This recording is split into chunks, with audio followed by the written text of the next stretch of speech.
نحمده ونصلي على رسوله الكريم اما بعد فاعوذ بالله من الشيطان الرجيم بسم الله الرحمن الرحيم رب اشرح لي صدري ويسر لي امري واحلل عقدة من لساني يفقهوا قولي ولقد آتينا لقمان الحكمة ان اشكر لله، اور البتہ تحقیق دی ہم نے لقمان کو حکمت کہ اللہ کا شکر ادا کرو۔ لقمان کون تھے؟ اللہ کے ایک نیک بندے جنہیں اللہ تعالیٰ نے حکمت اور عقل و فہم سے نوازا تھا، بصیرت عطا کی تھی۔ ان سے کسی نے پوچھا کہ تمہیں یہ فہم و شعور کیسے حاصل ہوا؟ تو انہوں نے فرمایا راست بازی اور امانت کے اختیار کرنے اور بے فائدہ باتوں سے اجتناب اور خاموشی کی وجہ سے۔ تو گویا ان کی حکمت کا راز کیا تھا کہ وہ فضول باتوں سے بچتے تھے۔ ان کی حکمت و دانش کا ایک واقعہ بیان کیا جاتا ہے۔ کہتے ہیں کہ غلام تھے، ان کے آقا نے کہا کہ بکری ذبح کرو اور اس کے سب سے بہترین 2 حصے لے آؤ نکال کر۔ چنانچہ وہ دل اور زبان نکال کے لے آئے۔ پھر کچھ روز بعد ان کے آقا نے کہا کہ بکری ذبح کرو اور اس کے سب سے بدترین حصے نکال کے لاؤ۔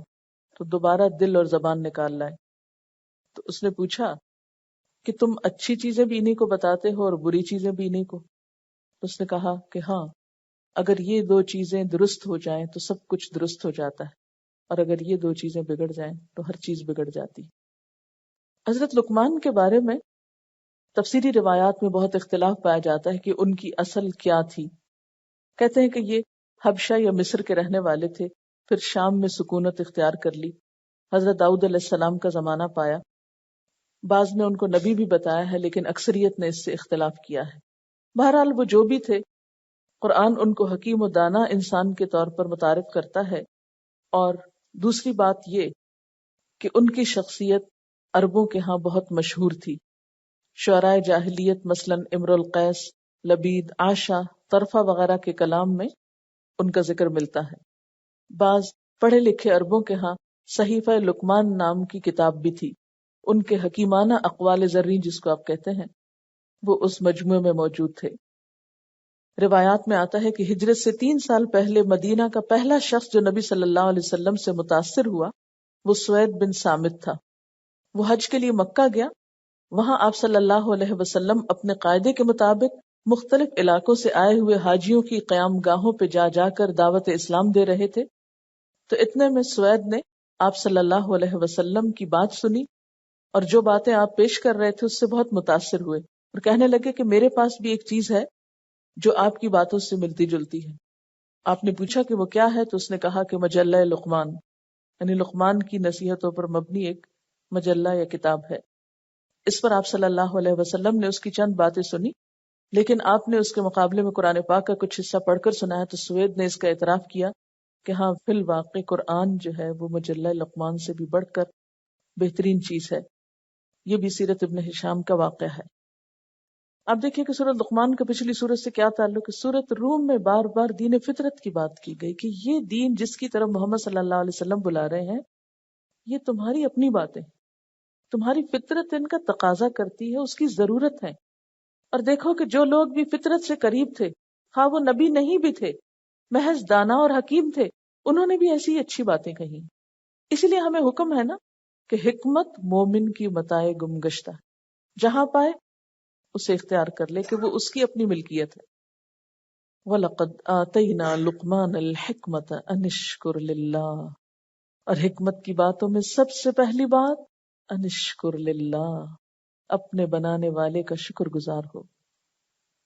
اللہ کی نعمتوں پر اس کی حمد و ثنا کرو، اس کے احکامات کی تعمیل کرو۔ جب بنانے والا وہ ہے، دینے والا وہ ہے، تو پھر شکر گزاری کسی اور کی کیوں؟ وَمَن يَشْكُرْ، اور جس نے شکر ادا کیا، جو شکر گزار ہوگا، فَإِنَّمَا يَشْكُرُ لِنَفْسِهِ، تو وہ شکر ادا کرے گا اپنی ہی ذات کے لیے، اس کے شکر کا فائدہ اسی کو ہوگا۔ وَمَن كَفَرَ، اور جس نے ناشکری کی، فَإِنَّ اللَّهَ غَنِيٌّ حَمِيدٌ، تو بے شک اللہ تعالی بے نیاز ہے، تعریف والا ہے۔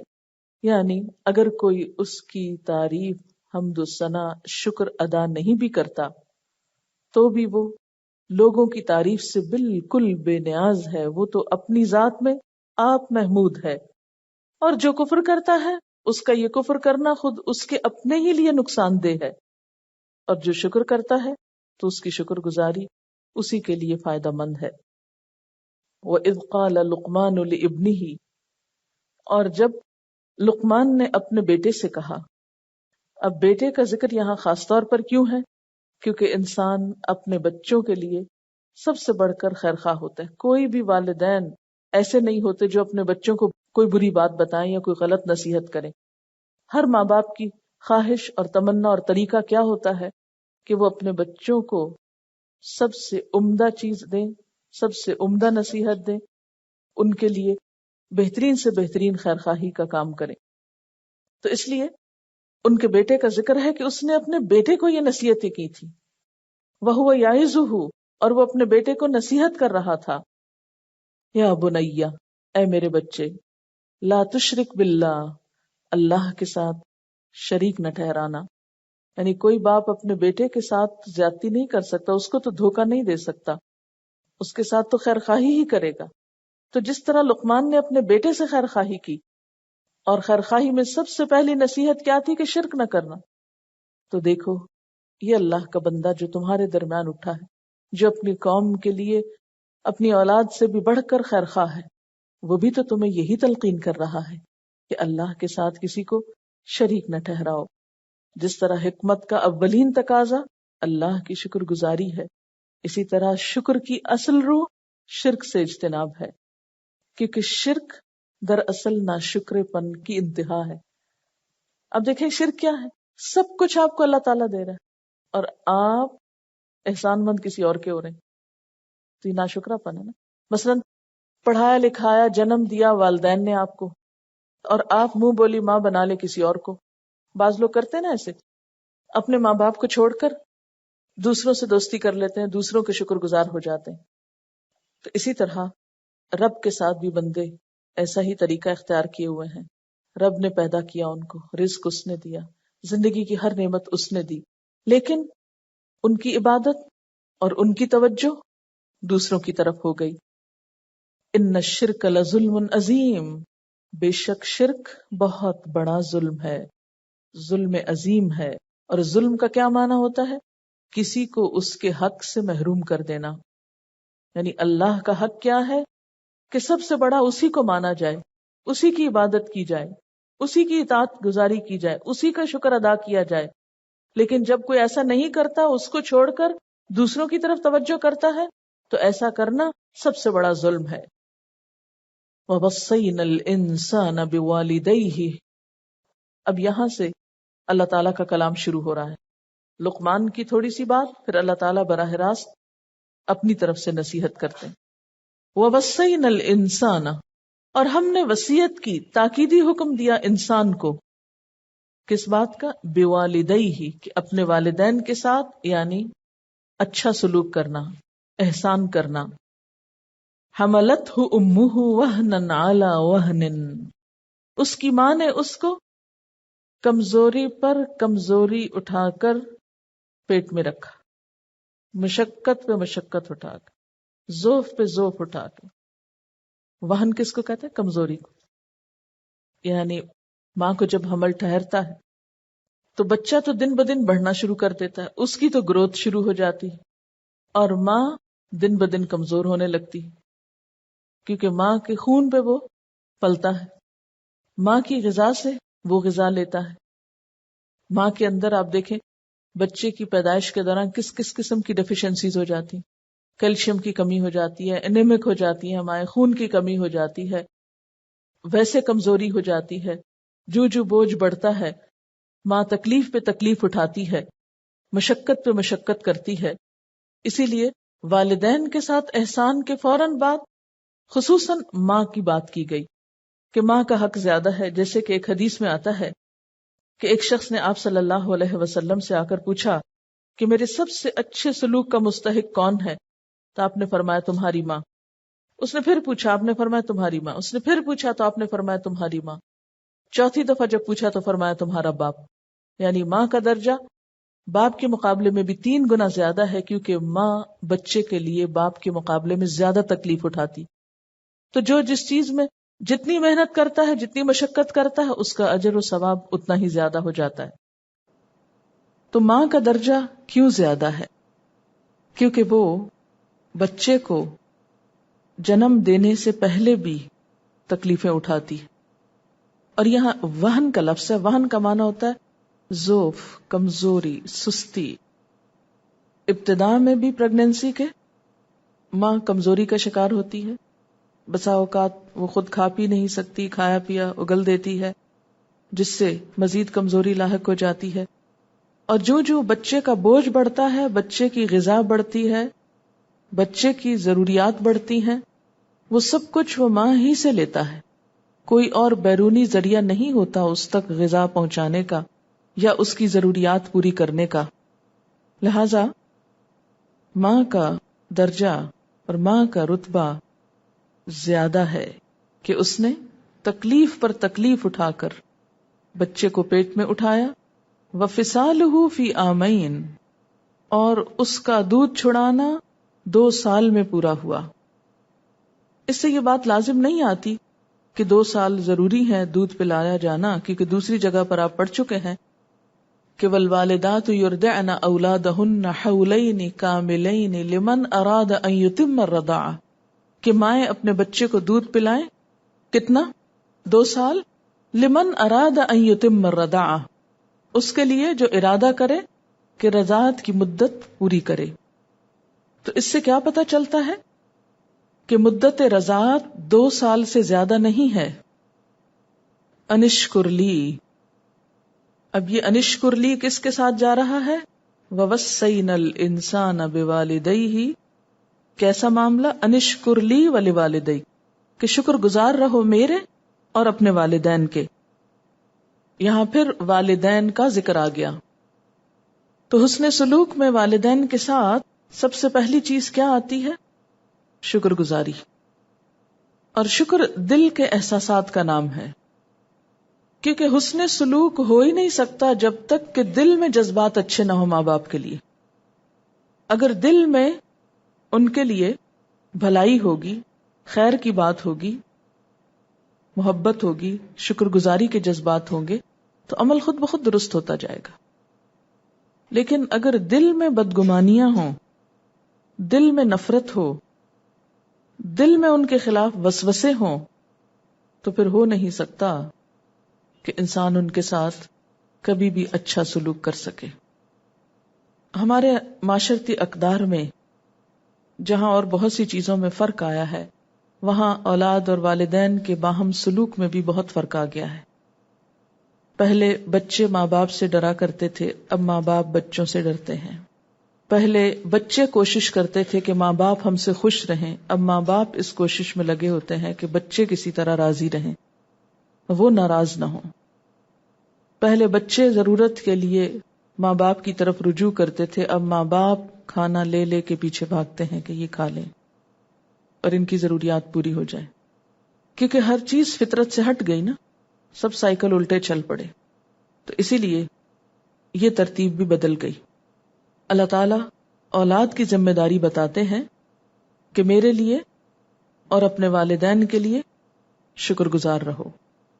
اس سے آپ اندازہ لگائیں کہ والدین کو کہاں رکھا گیا.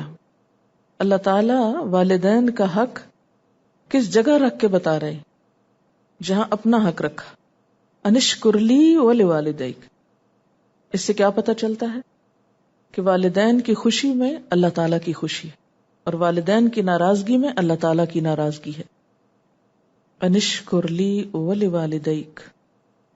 شکر گزاری کب آتی ہے؟ شکر گزاری کس طرح پیدا کی جا سکتی ہے؟ یعنی اس کے احساسات دل میں کب اٹھتے ہیں کسی کے لیے بھی؟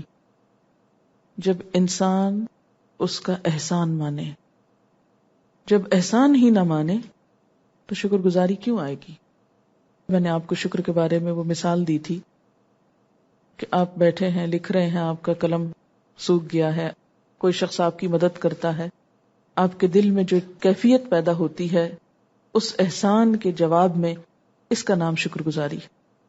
اور شکر کا اظہار پھر آپ کیسے کرتے ہیں؟ سب سے پہلے یعنی دل میں اچھا جانتے ہیں کہ یہ اچھا شخص ہے، پھر زبان سے شکریہ بولتے ہیں، پھر دوسروں کے پاس جا کر اچھے الفاظ میں ذکر کرتے ہیں، پھر جب اس کو کوئی تکلیف پہنچتی ہے تو آپ فوراً پہنچتے ہیں اس کی مدد کے لیے. یہ ہے شکر ادا کرنا. جب کسی کا احسان مانا ہی نہ جائے تو شکر گزاری نہیں آ سکتی. احسان ماننے کے لیے اللہ تعالیٰ نے انسان کو سب سے پہلے اپنی اصلیت کی طرف لوٹایا. دیکھو تم دنیا میں آئے کس طرح، کہاں سے آئے، کس نے تم کو جنم دیا، کس نے تمہارے لیے سب سے زیادہ تکلیفیں اٹھائیں، تمہارے اس وجود کو بننے میں کس نے اپنا آپ گلایا، کہ ماں کا خون پیتا ہے بچہ، کس نے تمہیں اپنا خون پلا کے پرورش دی. اس کے ساتھ زیادتی کرتے ہو، اس کی بات نہیں مانو گے، اس کو ناراض کرو گے تو رب کبھی راضی ہو نہیں سکتا. ماں ظالم ہو سکتی ہے، کیئر لیس ہو سکتی ہے، کچھ بھی کرے، باقی ساری زندگی میں اگر وہ کوئی حق بھی ادا نہیں کرتی تو صرف ایک یہ حق جو اس نے ادا کر دیا، وہنن علی وہنن کا، یہی کافی ہے احسان ماننے کے لیے. کیونکہ عموماً بچے کیا کرتے ہیں، جب ان کو یہ نصیحت کی جائے کہ والدین کے ساتھ اچھا سلوک کرو تو وہ شکایتوں کی پٹاری کھول کے بیٹھ جاتے ہیں. ہمارے ماں باپ ایسے ہیں، وہ ہم کو پوچھتے نہیں، وہ ہم کو کچھ دیتے نہیں، وہ بہت سارے شکوے شکایات، وہ دوسرے بہن بھائیوں کو زیادہ ترجیح دیتے ہیں، ہم ان کی نگاہ میں کوئی اہمیت نہیں رکھتے، بہت سی چیزیں. یہ سب باتیں بعد کی ہیں. اللہ تعالیٰ بنیادی احسان یاد کرا رہے ہیں. ٹھیک ہے سب شکایتیں درست ہیں، لیکن پھر بھی احسان کرنا ہوگا. کیوں؟ پھر بھی شکر گزار ہونا ہوگا، اس لیے کہ وہ تمہاری پیدائش کا سبب بنے. جنم دینے کی جو تکلیف ہے وہی ناقابل بیان اور ناقابل ذکر ہے کہ وہ کس قدر ہے. ایک دفعہ کسی ڈاکٹر سے میری بات ہو رہی تھی تو میں نے ایک سوال کیا کہ کس طرح ہم اس تکلیف کو بطور مثال پیش کر سکتے ہیں. کہنے لگی کہ ہارٹ اٹیک کی پین سب سے زیادہ ہوتی ہے، لیکن بچے کی ولادت کی درد اس سے بھی زیادہ ہوتی ہے. یعنی ماں جس تکلیف سے گزرتی ہے، عام طور پر پیریڈز کی پین کو 10 سے ملٹیپلائی کر لیں. یعنی جن کو ایکسپیرینس ہو چکا سو ہو چکا، جن کو نہیں ہوا، کیونکہ جب انسان خود ماں بن جاتا ہے تو قدرتی طور پر ماں باپ کی کچھ نہ کچھ قدر آنے لگتی ہے، لیکن جب تک خود ماں نہیں بنتا تو قدر بھی نہیں آتی. چونکہ یہاں اس وہن کی بات کی گئی، اس لیے نوجوان نسل عام طور پر ماں باپ کو وہ عزت اور وہ مقام نہیں دیتی، تو اس تکلیف کا تھوڑا سا احساس کر لے کہ جو ماں نے اپنی جان پہ کھیل کے، کیونکہ آپ کو معلوم ہے کہ بچے کی ولادت میں ہر ماں کی جان کو خطرہ ہوتا ہے، یعنی وہ اپنی جان کو رسک میں ڈال کر بچے کو جنم دیتی ہے، کیونکہ بے شمار عورتیں اس موقع پر اپنی جان سے ہاتھ دھو بیٹھتی ہیں. اس سے بڑی قربانی کوئی ہو سکتی ہے کہ جو اپنی جان کو داؤ پہ لگا کے، اپنے جسم کی ضرورت کو قربان کر کے دوسرے کی زندگی کا سبب بنے، ذریعہ بنے. وہ اگر ساری زندگی بھی ظلم ڈھائے تو جواب میں اس کے ساتھ برا نہیں کیا جا سکتا. کہاں یہ کہ چھوٹی چھوٹی باتوں کو بہانہ بنا کے ماں باپ کی نافرمانی کرنا اور ان کے سامنے بگڑنا. اور یہ یاد رکھیں کہ ماں باپ کی نافرمانی ایسا گناہ ہے، ان کو ستانا ایسا گناہ ہے کہ جس کی سزا انسان کو دنیا میں ملتی ہے، انسان بھاگ نہیں سکتا. کچھ گناہ ایسے ہیں کہ جن کی سزا آخرت میں ہوگی، لیکن ماں باپ کی نافرمانی کی سزا دنیا میں ہی کسی نہ کسی شکل میں مل جاتی ہے انسان کو، تاکہ انسان دوسروں کے لیے نمونہ عبرت بنے. اور ایسے کئی ایک واقعات آپ اپنی زندگی میں دائیں بائیں خود دیکھ سکتے ہیں کہ اچھے اچھے لوگوں کو میں نے دیکھا ہے کہ جنہوں نے ماں باپ کو ستایا ان کے ساتھ کیا گزری. کیونکہ آگے آپ پڑھیں گے کہ انسان جب کوئی گناہ کرتا ہے نا تو کس طرح اللہ تعالیٰ اس کو پکڑتا ہے. انشکر لی ولوالدیک، کہ میرا شکر ادا کرو اور اپنے والدین کا شکریہ ادا کرو. الی المصیر، میری طرف لوٹنا ہے، میری طرف پلٹنا ہے، واپسی میری طرف ہے، کہ اگر یہ کام نہ کیا تو میں تمہیں پوچھوں گا. اب دیکھیے کتنی زیادہ حکمت کی بات ہے نا کہ بیٹے کو یا بچے کو اللہ سے تو جوڑ رہا ہے، اس کا حق تو بتا رہا ہے، لیکن اپنے حق کو براہ راست نہیں بتا رہا۔ ایسے محسنین کو کیا اللہ تعالیٰ یوں ہی چھوڑ دیں گے؟ اللہ تعالیٰ نے اس کی بات کو روک کر بیچ میں اپنی بات ایڈ کی کہ ہم نے انسان کو ماں باپ کے ساتھ اچھا سلوک کرنے کی تاکید کی ہے۔ اب آپ دیکھیے کہ یہاں اللہ تعالیٰ نے اپنے لیے شکر گزار ہونے کے ساتھ ہی والدین کے لیے شکر گزار ہونے کا حکم دیا، اور یہ شرک نہیں ہے۔ اس روز میں نے آپ کو حدیث سنائی تھی نا کہ ایک شخص آیا اور کہنے لگا کہ جو اللہ چاہے اور جو آپ چاہیں، تو آپ نے فرمایا تم نے مجھے اللہ کا شریک بنا دیا، جعلتنی للہ ندن۔ تو مشیت میں تو ماں باپ کو شریک نہیں ٹھہرا سکتے کہ جو اللہ کا حکم اور جو آپ کا حکم نہیں، جو اللہ کا حکم، ماں باپ کا حکم اللہ کے حکم کے تابع ہوگا، اس کے مطابق ہوگا تو ٹھیک ہے، اور اگر نہیں تو نہیں۔ اور اسی لیے کیا ہے، وَإِن جَاهَدَاكَ عَلَىٰ أَن تُشْرِكَ بِي مَا لَيْسَ لَكَ بِهِ عِلْم، اگر وہ دونوں تمہارے ساتھ یہ کوشش کریں کہ تم میرے ساتھ کسی اور کو شریک ٹھہراؤ جس کا تمہیں کوئی علم نہیں، جس کی تمہارے پاس کوئی دلیل نہیں، فَلَا تُطِعْهُمَا، تو ان کی بات نہیں ماننا، وَصَاحِبْهُمَا فِي الدُّنْيَا مَعْرُوفًا، اور ان کے ساتھ دنیا میں بھلے طریقے سے زندگی بسر کرنا۔ تو اس سے کیا پتہ چلتا ہے کہ اطاعت میں تو اللہ تعالیٰ ہی کی بات ہوگی، اور ماں باپ کی صرف اس شکل میں مانی جائے گی جب وہ اللہ کی بات کے مطابق کہیں گے، اگر مخالف کہیں گے تو نہیں مانی جائے گی۔ لیکن شکر ادا کرنے میں تو اللہ کا شکر اور والدین کا شکر، یہ شرک نہیں ہوتا۔ بعض اوقات کوئی انسان ہم پر کوئی احسان کرتا ہے تو ہم اس کا شکر ادا نہیں کرتے، ہم کہتے ہیں نہیں، شکر اللہ ہی کا ہے جس نے ہمیں یہ نعمت دی، اس انسان کی کیا بات ہے۔ یہ رویہ درست نہیں، یہ رویہ دین نے نہیں سکھایا، کیونکہ یہ رویہ میں نے دین پڑھے ہوئے لوگوں میں دیکھا ہے، اور یہ ناسمجھی اور لا علمی پر مبنی ہے کہ اللہ کا شکر تو ادا کریں گے، بندوں کا نہیں۔ یعنی کسی بھی معاملے میں، مثلا کسی بندے نے آپ کی مدد کر دی تو آپ کہتے ہیں تو کیا ہوا، مدد کر دی، اللہ کا اذن تھا تو مدد ہوئی نا، میں نے اللہ کا شکر ادا کر لیا، بس کافی ہے۔ ٹھیک ہے نا ایسا؟ نہیں ہے، نہیں، آپ تو اتنے پرہیزگار لوگ ہیں، اللہ کا دن رات شکر ادا کرنے والے ہیں، کیا ہوا اگر آپ نے کسی انسان کا نہیں کیا، کیا فرق پڑتا ہے؟ جو بندے کا شکر گزار نہ ہو وہ اللہ تعالیٰ کا بھی شکر گزار نہیں۔ یعنی شکر گزاری کا معاملہ ایک ایسا معاملہ ہے کہ جسے اللہ تعالیٰ نے اپنے ساتھ بندوں کے لیے بھی پسند کیا ہے، اور اس کے بغیر دین نامکمل ہے۔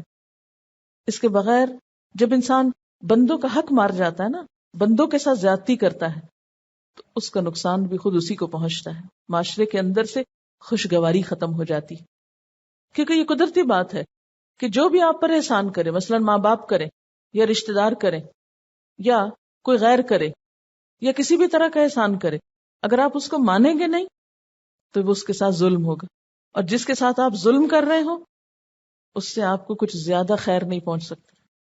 وہ بظاہر خیر پہنچا بھی دے لیکن اس کے دل کی دعائیں آپ نہیں لے سکتے۔ یعنی جو شخص احسان کرنے والے کا احسان مند نہ ہو، پھر اس کے دل کی جو دعا ہے یا دل کی جو خیرخواہی اور بھلائی ہے وہ اس کو حاصل نہیں ہو سکتی۔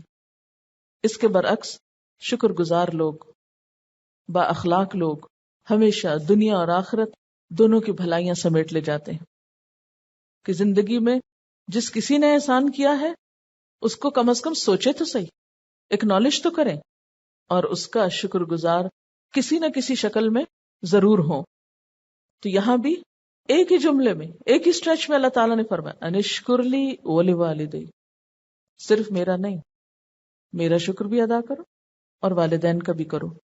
ہاں، اگر وہ تمہیں گناہ کی کوئی بات کہتے ہیں تو وہ نہیں ماننی تم نے، کیونکہ اللہ کی نافرمانی میں تو پھر والدین کا حق باقی نہیں رہتا۔ وَصَاحِبْهُمَا فِي الدُّنْيَا مَعْرُوفًا، ہاں، دنیا میں ان کے ساتھ معروف طریقے سے زندگی بسر کرو۔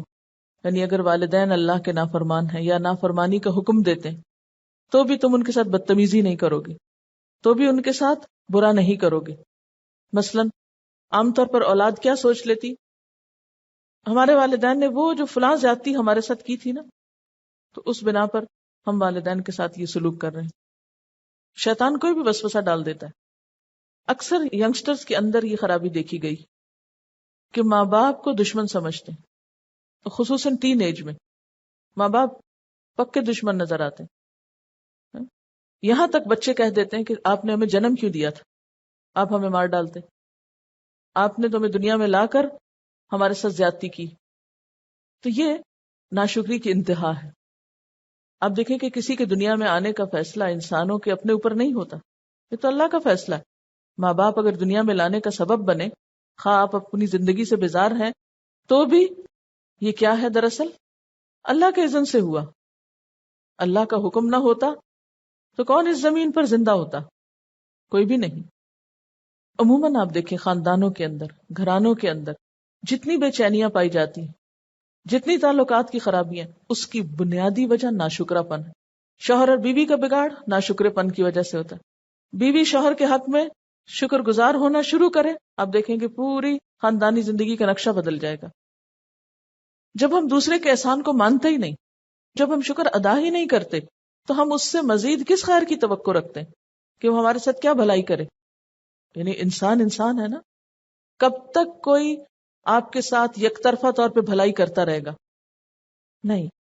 پھر اگر آپ واقعی اپنے آپ کو کسی کی بھلائی کا مستحق بنانا چاہتے ہیں تو جواباً آپ کو بھی آگے بڑھنا ہوگا، آپ کو بھی اپنا فرض پورا کرنا ہوگا. اور انسانوں کے حقوق ادا کرنے میں سب سے پہلا حق کیا ہے؟ شکر گزاری.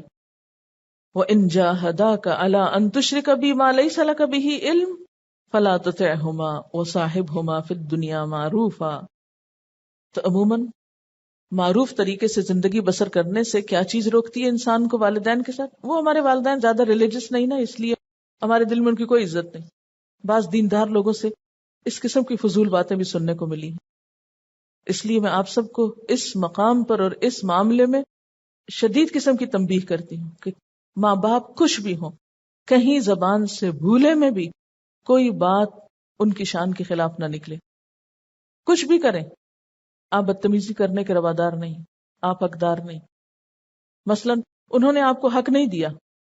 بعض اوقات ہمیں یہ شکایت ہوتی ہے نا، ماں باپ نے ہمیں حق نہیں دیا، ہمیں اچھا پڑھایا لکھایا نہیں، ہماری شادی فلاں جگہ کیوں کر دی، ہمیں جہیز نہیں دیا، ہمیں وہ نہیں دیا، وہ نہیں دیا. ساری زندگی اولاد شکایتیں کرتی رہتی. تو ایسی صورت میں بھی کہ اگر صریحاً ماں باپ نے زیادتی کی ہو، صریحاً، تو بھی آپ کو حق نہیں کہ آپ بدتمیزی کریں. اگر آپ محبت نہیں بھی کر سکتے، اگر آپ ان کو حق نہیں بھی دے سکتے، تو کم از کم اپنی زبان کو شر سے روک لیں، برائی سے روک لیں. کیوں؟ وَصَاحِبْهُمَا فِي الدُّنْيَا مَعْرُوفًا. دنیا میں ان سے معروف طریقے سے گزارا کرو. وَاتَّبِعْ سَبِيلَ مَنْ أَنَابَ إِلَيَّ. پیروی ان کی نہ کرو، ان کو فالو نہیں کرو. فالو کس کو کرو؟ اس شخص کے راستے کو جو میری طرف رجوع کرتا ہو. یہاں کے ایک وہ کلیش ہو جاتا ہے نا، انسان فیصلہ نہیں کر پاتا. ماں باپ کی محبت ہے، ان کے احسانات ہیں، لیکن رستہ ان کا غلط ہے. دوسری طرف ایک اور شخص ہے جس کا رستہ درست ہے. اب کس کو فالو کریں؟ ماں باپ کے احسانات زیادہ ہیں، انہوں نے پیدا کیا، پڑھایا لکھایا، اتنی تکلیفیں ہمارے لیے اٹھائیں. اور کوئی دوسرا شخص، اس کا اس درجے کا احسان نہیں ہے، لیکن وہ اللہ کی طرف بلا رہا ہے یا اللہ کی طرف رجوع کرتا. تو فرمایا کہ اس موقع پر آ کر وَاتَّبِعْ سَبِيلَ مَنْ أَنَابَ إِلَيَّ. تمہیں پیروی والدین کی نہیں کرنی، اس شخص کے راستے کی کرنی ہے. اب یہاں پر آپ دیکھیں، اس شخص کی بھی نہیں کرنی، اس شخص کے راستے کی کرنی. یہ بھی ایک بڑی نازک سی ٹرم ہے. جیسے صراط الذین انعمت علیہم، ان لوگوں کا راستہ جن پر تو نے انعام کیا. ہاں، پیروی اس راستے کی کرنی ہے، یعنی اچھے طریقے کی کرنی ہے. اور اشارہ ہے اہل ایمان کی طرف، دین پر چلنے اور چلانے والوں کی طرف، کیونکہ سورۃ العنکبوت میں والدین کا قول نقل کیا گیا تھا جس میں وہ کہتے ہیں اتبعوا سبیلنا ولنحمل خطایاکم. ہمارے پیچھے چلو، ہم تمہاری خطائیں اٹھا لیں گے. رشتہ دار، عزیز، دوست یہی تو کہتے ہیں ہمارے راستے پہ آ جاؤ، تمہارے قصور بھی ہمارے ذمے صحیح. اور ماں باپ تو سب سے بڑھ کر ایسی بات کرتے ہیں. فرمایا نہیں، وہ تمہارے بوجھ نہیں اٹھائیں گے، ان کے راستے پہ نہیں چلنا. چلنا ہے اس شخص کے راستے پہ جو میری طرف رجوع کرے. ثم الی مرجعکم، پھر میری طرف تم سب کو لوٹنا ہے. وانبئکم، پھر میں تم کو بتاؤں گا. بما کنتم، جو تھے تم، تعملون، تم عمل کرتے، جو کچھ تم کرتے رہے وہ پھر میں تم کو بتاؤں گا، تمہارے اعمال سے تمہیں باخبر کروں گا. اچھا، اس ڈائلیمے کا شکار آپ تو نہیں کبھی ہوئے، اس کانفلکٹ کا، اس کشمکش کا، اس پریشانی کا جو اس آیت میں بیان ہوئی ہے؟ ماں باپ کچھ کہتے ہیں، دین کے تقاضے کچھ اور ہیں. کوئی ایسی مشکل تو نہیں آپ کی زندگی میں؟ چلے الحمدللہ، اللہ نے آپ کو ہر مشکل سے بچایا ہوا. کیسے نہیں ہے؟ یہ تو ہوتی ہے، تھوڑی یا زیادہ ہر شخص کی زندگی میں ہوتی ہے. اور بعض اوقات ماں باپ نہیں ہوتے، کوئی اور بڑے ہوتے، شوہر ہو سکتا ہے، سسرال ہو سکتے ہیں، معاشرہ ہو سکتا ہے، کوئی بھی. تو یہ تو کہیں بھی ہو سکتی ہے پریشانی. ایک ادھر کھینچ رہا ہے، ایک ادھر کھینچ رہا ہے، انسان بیچ میں کھڑا ہے. اچھا ادھر جاؤں یا ادھر جاؤں؟ ادھر جاتی ہوں تو یہ اور یہ دنیا کے فائدے حاصل ہوں گے، ادھر جاتی ہوں تو دنیا ساری جاتی، ہاں آخرت تو پھر آئے گی تو دیکھی جائے گی، وہ اللہ غفور الرحیم. ابھی تو اس کی سنو، اس کی مانو جس سے جلدی ملنے والے فائدے حاصل ہوں، اور یہاں آ کر انسان پھسلتا ہے. لیکن قرآن کیا بتاتا ہے؟ وَاتَّبِعْ سَبِيلَ مَنْ أَنَابَ إِلَيَّ، کلیئر ڈائریکشن دے رہا ہے، واضح. ان کی عزت، احترام، عقیدت، سب کچھ، خدمت، شکر گزاری، ان پہ مال خرچ کرنا، ان کے سارے حقوق ادا کرنا، لیکن ایک کام نہیں کرنا، اور وہ ہے ان کے راستے کی پیروی. وہ نہیں کرنا. پیروی اس کی کرنی ہے، بات اس کی ماننی ہے جو اللہ کی طرف بلا رہا ہے. اب دیکھیے کہ یہ چونکہ جذبات کا معاملہ ہوتا ہے نا، اور ماں باپ سے ہر بچے کو محبت ہوتی ہے نا، یہاں کے انسان کے لیے فیصلہ کرنا بڑا مشکل ہو جاتا ہے. یہ ایک طرح کی ایموشنل بلیک میلنگ بھی ہوتی ہے نا. ماں کے 2 آنسو دیکھے، اب کیا کریں، پاؤں پکڑ لیے انہوں نے. موڈ آف دیکھا شوہر کا، اب کیا کریں، چھوڑیں اللہ کا حکم، پھر کبھی صحیح. تو انسان کو پھر ڈیسیژن لینا بڑا مشکل ہو جاتا ہے، کروں تو کروں کیا، کدھر جاؤں. پھر ہم ایسے جملے بولتے ہیں افسانوی، سب کچھ کر سکتے ہیں، ماں باپ کو ناراض نہیں کر سکتے، ساری دنیا چھوڑ سکتے ہیں، شوہر کو ناراض نہیں کر سکتے. لیکن بات یہی ہے کہ یہیں تو آ کے امتحان ہے. ٹھیک ہے، دنیا کے کسی حق میں کمی نہ کریں، ہر طرح خوش رکھیں، ہر چیز میں اطاعت کریں، بس جہاں دین کی بات آ جائے وہاں فرم ہو جائیں. لیکن یہ فرمنس بہت کم لوگوں کو نصیب ہوتی ہے. اور پھر آس پاس والے بھی دیکھ دکھا کے کیا مشورے دینے لگتے ہیں. یہ ان کا دین سکھاتا ہے ان کو، ماں باپ کے ساتھ ایسا ہی سلوک کرو، انہیں ناراض کرو. پھر ہر کوئی تانے دے رہا ہوتا ہے، اور انسان پریشان اٹھتا ہے کہ واقعی میں ہی غلط ہوں شاید. اور اس کا پھر دین کے کام میں، دین کے رستے پہ چلنے میں دل ہی نہیں لگتا. وہ کہتا میں تو کچھ ٹھیک کر ہی نہیں رہا، یہ سب میرا تو قبول ہی کوئی نہیں، ماں ناراض ہے کیا قبول ہوگا، اور پھر سب چھوڑ بیٹھتا ہے. تو بہت کلیئر انسٹرکشن ہے، صاحب ہما فی الدنیا معروفا واتبع سبیل من اناب الی ثم الی مرجعکم. کیوں اس رستے پہ چلو؟ اس لیے کہ میری طرف آنا ہے نا تم کو. کب تک ماں باپ کے ساتھ لگے رہو گے؟ کب تک دنیا کے گھر بسائے رکھو گے؟ الی مرجعکم، واپسی میری طرف ہے. فانبئکم، میں نے تم کو بتانا ہے، بما کنتم تعملون، جو کچھ تم عمل کر کے آئے. اس لیے اس معاملے میں جو بھی امتحان آئے بڑا ہی نازک امتحان ہوتا ہے. انسان ساری دنیا سے ٹکر لے لیتا ہے، سب کی مخالفتیں سہ لیتا ہے، پتھر بھی کھا لیتا ہے، گھر والوں کے آگے ٹوٹ جاتا ہے، اور نفرتوں کی مار سہ لیتا ہے، محبتوں کی مار نہیں سہ سکتا. فَأُنَبِّئُكُمْ بِمَا كُنْتُمْ تَعْمَلُونَ، میں تم کو بتاؤں گا جو کچھ تم کرتے رہے ہو. تمہارا سارا اعمال نامہ کھول کر رکھ دوں گا. اللہ تعالیٰ کی جو خاص تاکید تھی والدین کے حقوق سے متعلق، اس پر ایک حدیث ہے، اور والدین کے حقوق میں بھی خاص طور پر ماں کا جو ذکر تھا. ماں کے بارے میں ایک حدیث آتی ہے، ان اللہ حرم علیکم عقوق الامہات، بے شک اللہ نے حرام کیا ہے تم پر ماؤں کی نافرمانی کو. ماں کی نافرمانی کبیرہ گناہوں میں سے ہے.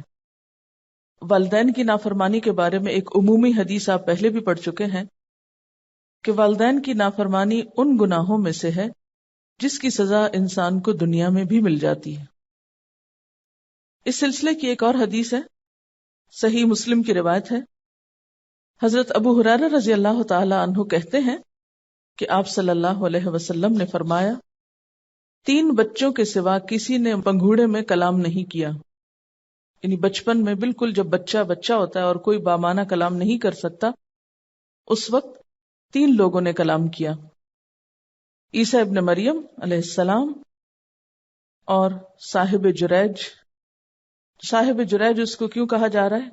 کیونکہ جو جریج سے منسوب ہے یا جریج کے واقعے سے متعلق جس کا قصہ ہے، وہ قصہ کچھ یوں ہے کہ جریج ایک عابد انسان تھا، یعنی بہت نیک، پرہیزگار، بزرگ، عبادت گزار، جس نے ایک عبادت خانہ بنا رکھا تھا۔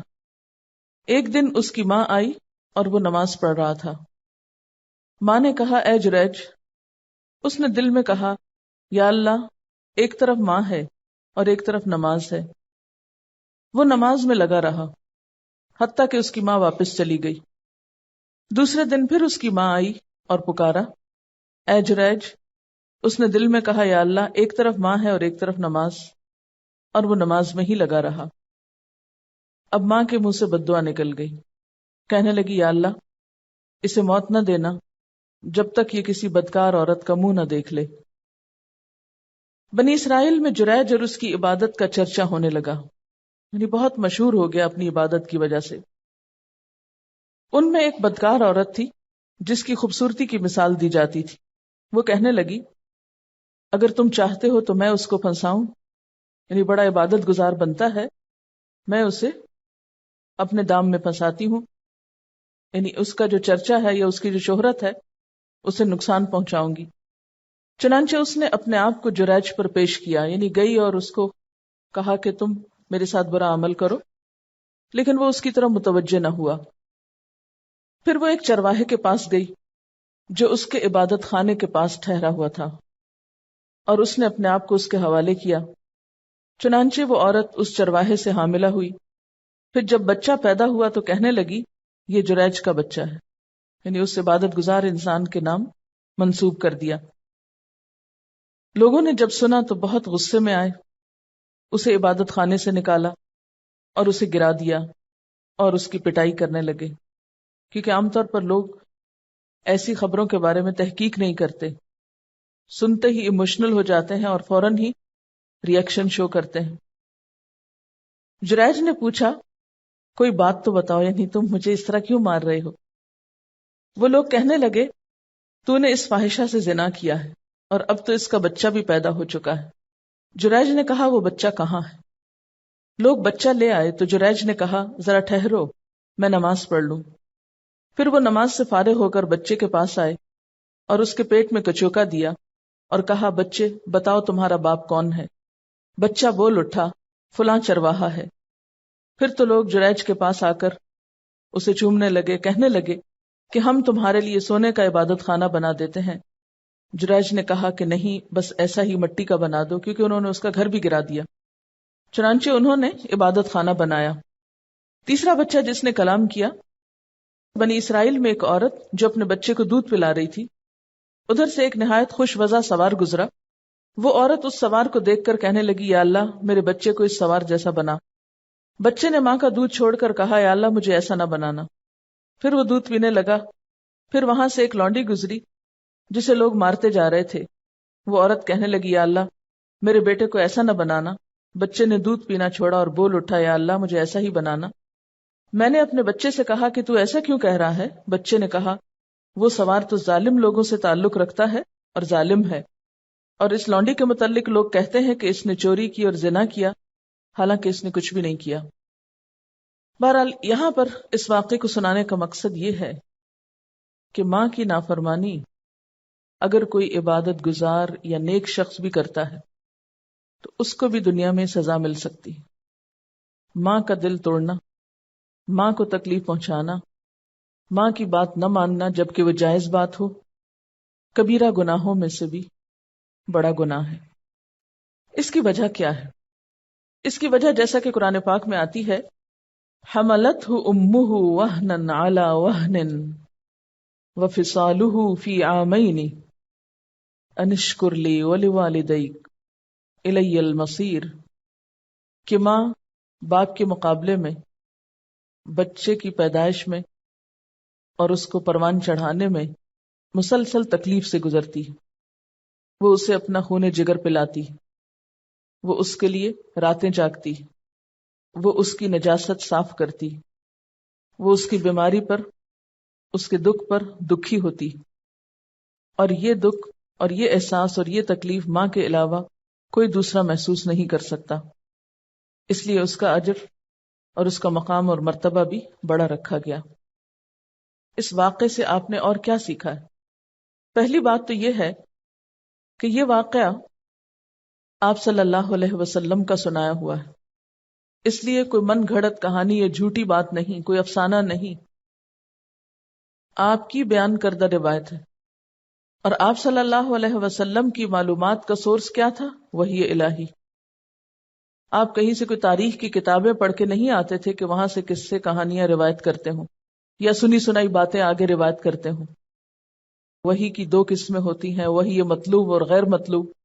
مطلوب تو وہ ہوتی ہے جو قرآن پاک کی شکل میں ہوتی ہے اور پڑھی جاتی ہے، اور غیر مطلوب احادیث کی شکل میں ہے کہ جن کی باقاعدہ تلاوت نہیں ہوتی، لیکن وہ بھی وما انزل الیک میں آ جاتی، یعنی احادیث میں ایسی جو باتیں ہیں جو پچھلے ادوار سے متعلق ہیں، جیسے انبیاء علیہ السلام کے قصے تو اللہ تعالیٰ نے خود قرآن پاک میں بیان کر دیے، اور ان کے بارے میں آتا ہے وما کنت لدیہم، آپ وہاں موجود نہ تھے جب ایسا ہو رہا تھا ویسا ہو رہا تھا۔ مثلا حضرت موسیٰ علیہ السلام جب مدین میں تھے، وما کنت لدیہم، اور جب حضرت مریم کے بارے میں جھگڑا ہو رہا تھا ایہم یکفل مریم، اور اسی طرح اور واقعات کے بارے میں بھی۔ تو اسی طرح جب یہ واقعہ ہو رہا تھا تو آپ صلی اللہ علیہ وسلم تو وہاں موجود نہیں تھے، تو پھر آپ کو یہ خبر کس نے دی؟ یہ وحی الہی کے ذریعے ہی ایسی خبریں آپ تک پہنچی ہیں۔ اس لیے واقعے کی درستی اور واقعے کی سچائی کے بارے میں کوئی شک نہیں۔ حدیث بیان بھی کی ہے صحیح مسلم نے۔ ایک بات تو یہ جان لیں تاکہ واقعے کو محض ایک قصہ کہانی سمجھ کے ٹال نہ دیں۔ دوسری بات کیا پتہ چلتی؟ نفل عبادت کرتے وقت اگر والدین بلائیں تو عبادت چھوڑ کر بھی حاضر ہونا چاہیے، اور اگر اپنا کوئی ذاتی کام کر رہے ہوں پھر کیا کرنا چاہیے؟ اگر نفل چھوڑے جا سکتے ہیں تو ذاتی کام تو بدرجہ اولیٰ چھوڑے جا سکتے ہیں۔ ہاں، کس وقت نہیں نماز توڑنی چاہیے یا کس کام کو نہیں چھوڑنا چاہیے جو فرض کے درجے میں ہو۔ مثلا ماں باپ کہیں روزہ توڑ دو اور میرے ساتھ بیٹھ کے کھانا کھاؤ، یہ نہیں کر سکتے آپ اگر روزہ فرض ہے۔ ہاں اگر نفل ہے تو اور بات ہے، پھر آپ چھوڑ دیں۔ نفل روزہ بھی توڑا جا سکتا ہے، جیسے نفل نماز چھوڑی جا سکتی ہے ایسے نفل روزہ بھی توڑا جا سکتا ہے۔ اسی طرح جریج عبادت گزار تھے، جب ان پر پریشانی آئی، لوگوں نے ان کو برا بھلا کہا، تو انہوں نے اس پریشانی میں مدد کس سے مانگی؟ اللہ تعالیٰ سے۔ کس طریقے پر؟ وَاسْتَعِینُوا بِالصَّبْرِ وَالصَّلَاةِ کے طریقے پر۔ ہم پر جب پریشانی آتی ہے تو ہم کیا کرتے ہیں؟ لوگوں کی طرف رجوع کرتے ہیں، شاید کوئی ہمارے مسئلے کا حل بتا دے، لیکن جب تک اللہ مشکل آسان نہ کرے کوئی انسان کچھ نہیں کر سکتا۔ بعض اوقات ایسا ہوتا ہے نا کہ ماں وقتی طور پر ایک بات پہ ناراض ہوتی، تھوڑی دیر کے بعد کہتی چلو کوئی نہیں کر لو۔ تو جب ماں اور بچے کے درمیان کھچاؤ ہو تو اس صورت میں بچے کے لیے حکم ہے کہ وہ سرنڈر کرے۔ عام روزمرہ زندگی کے معاملات میں بھی والدین کی بد دعا سے بچنا چاہیے۔ بد دعا تو کسی کی بھی بد دعا ہے، لیکن خاص طور پر ماں باپ کی بد دعا سے، اور پھر ماں کی بد دعا سے۔ اور یہ اسی صورت میں ہو سکتا ہے کہ جب ہم اپنے نفس، اپنی مرضی، اپنی خواہش کے خلاف جا کر کام کریں۔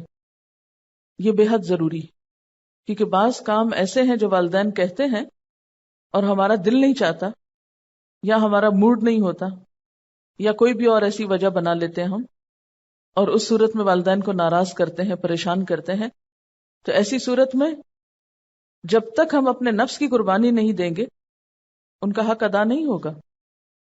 وَإِن جَاهَدَاكَ عَلَىٰ أَن تُشْرِكَ بِي مَا لَيْسَ لَكَ بِهِ عِلْمٌ فَلَا تُطِعْهُمَا لیکن وَصَاحِبْهُمَا فِي الدُّنْيَا مَعْرُوفًا، والدین اگر گناہ کرنے کا حکم دے، جس میں بہت بڑا گناہ قطع رحمی ہے، رشتوں کو کاٹنے کا، یا کسی کے ساتھ ظلم کرنے کا، یا بچوں کی ماں کو گھر سے نکالنے کا، ایسے حالات میں پھر فَلَا تُطِعْهُمَا ان کی بات تو نہیں مانی جائے گی، لیکن نہ ماننے کا طریقہ کیا ہے؟ وَصَاحِبْهُمَا فِي الدُّنْيَا مَعْرُوفًا، معروف طریقے سے، احسن طریقے سے، اچھی طرح، بھلی طرح ان کے ساتھ بگڑ کے نہیں، اکڑ کے نہیں، ناراضگی کا اظہار کر کے نہیں، اور یہ کہہ کے نہیں کہ نہیں نہیں یہ آپ بہت زیادتی کر رہے ہیں، یعنی اس موقع پر بھی بدتمیزی کا طریقہ نہیں اختیار کیا جائے گا، بلکہ خاموشی کے ساتھ اور احسن طریقے سے اس کا کوئی حل نکالا جائے گا۔ ان کا سوال یہ ہے کہ اگر کوئی شخص اپنی گزشتہ زندگی میں ایسا کر چکا ہے اور والدین حیات بھی نہیں تو کیا کرے؟ ان کے لیے بخشش کی دعا کرے، نمبر 1۔ نمبر 2، ان کی طرف سے صدقہ خیرات کرے، یعنی ان کو ثواب پہنچانے کے لیے کوئی نیک عمل کرے۔ جن سے وہ محبت کرتے تھے، جو ان کے دوست ہیں یا ان کے رشتہ دار ہیں، ان کے ساتھ حسن سلوک کرے۔ یہ چیز بھی ان گناہوں کا کفارہ ہو سکتی ہے۔ جیسے ایک شخص آپ صلی اللہ علیہ وسلم کے پاس آیا اور اس نے اسی قسم کا مسئلہ بتایا تو آپ نے فرمایا کہ تمہاری خالہ زندہ ہے، جاؤ اس کے ساتھ حسن سلوک کرو، یعنی ماں نہیں مثلاً تو ماں کی بہن کے ساتھ اچھا سلوک کرو، تو وہ اچھا سلوک جو رشتہ دار کے ساتھ ہوگا، ماں کی بہن یا کسی اور رشتے کے ساتھ، تو وہ بھی اس گناہ کا کفارہ بنے گا۔ عملی طور پر بھی ازالہ کرنا ہوگا۔ اس میں شکر گزاری کا حکم ملا ہے کہ ہمیں ان کا شکر گزار ہونا ہے۔